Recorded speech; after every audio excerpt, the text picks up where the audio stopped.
Good afternoon, YouTube, and welcome to the Pipe Report. Every now and then, I like to toot my own horn, if you will. And I remember months ago, I was posting on a forum, and I mentioned it was really anti-Trump forum. And people were mentioning how, it's obvious that Trump colluded with the Russians because 17 intelligence agencies all agreed with it.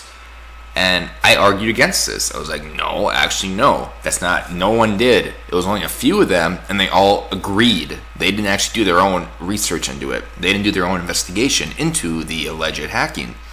And they called me, a Trump clown, ignoramus, and all of these attacks. And it's funny now, looking back, that you feel completely exonerated and justified, yet you're not really happy about it, because this really shows how ignorant some people are and how arrogant, that no matter what, they hear the media say something, so it has to be true, especially if that media narrative coincides with their personal belief. Since they believe that Trump is evil, whatever the media says about Trump has to be fact, because how could they be wrong? How could their own personal perception of Trump be wrong? Because people don't like to admit that they are wrong. So when people agree with them, then they even feel more justified in their beliefs. Because, I'm usually right, but if the media agrees with me too, then I have to be right. They wouldn't lie to me, right? And I'm not wrong about this. So I think it's kind of a chain reaction here, that when people have these opinions and beliefs, they really put a wall up in front of them. And they really don't want to look toward any other kind of answer. People want to always assume the worst, or assume that their decisions, that their beliefs are correct, because nobody likes to be wrong. It's just common sense. Nobody in this world likes to be wrong. But what actually takes true character is being able to admit when you are wrong, being able to change your beliefs when you discover you are wrong, and not double down. And I think that really defines what integrity is. And that really defines what having character is. It is the ability to change your mind, the ability to listen to others and adapt your beliefs based on what they say, based on what evidence says, not doubling down on your beliefs. That's why people like Chris Cuomo, that just no matter how many times he gets proven wrong, he has to keep arguing, and cutting people off when he's interviewing people. It's people like that are so arrogant that they truly give Americans a bad name. When people from overseas view Americans as just phonies and stuff like that, they're referring to these kinds of people, that all Americans are ignorant, they think they know everything, blah, blah. And it's because of famous people acting like they know everything. And it's not just left-wing media. It happens on the right, it happens to everyone. But I think we need to change that. The true mark of integrity is being able to change your mind when receiving opposing facts, when receiving opposing viewpoints, and not doubling down.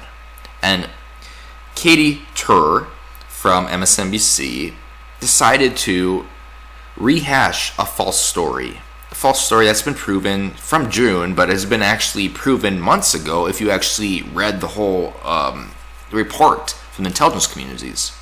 Which is funny, because if you actually read the intelligence report that Trump colluded with the Russians, it even said on there that the only four main intelligence agencies were the DNI, or the NI, the CIA, FBI, and I think Homeland Security, and the rest with them. They just thought that sounded right, so they went with them. Or no, it was NSA, I think, not Homeland Security. But anyways, NBC News correspondent Katy Tur tweeted Thursday that 17 intelligence agencies agree Russia meddled in the U.S. election, reiterating a liberal talking point so blatantly false that even the New York Times and the Associated Press have issued corrections. Here is a list of the 17 U.S. intelligence agencies that have said Russia meddled in our election, Tur tweeted. Yes. Look at 600 retweets almost, people loving it, and yet people are probably still under this illusion. People still believe that this is actually true, because it comes back to that whole arrogance, that nobody likes to be proven wrong. So when we hear reinforcement of our ideals, we tend to agree with it, because if we don't agree with it, then that means we are wrong, and no one wants to be wrong. No one wants to admit they're wrong. but it takes true character to do so. It takes true integrity to do so. While an October intelligence report expressed high confidence that Russia meddled with the election to undermine Hillary Clinton's campaign, that confidence only represents the views of FBI, NSA, and CIA, not the consensus of 17 intelligence agencies. The New York Times issued a correction to a June 25th story repeating the claim that 17 intelligence agencies, including the Coast Guard, have formed a consensus that Russia engaged in election interference. The assessment was made by 4 intelligence agencies: the Office of the DNI, the CIA, the FBI, and the NSA.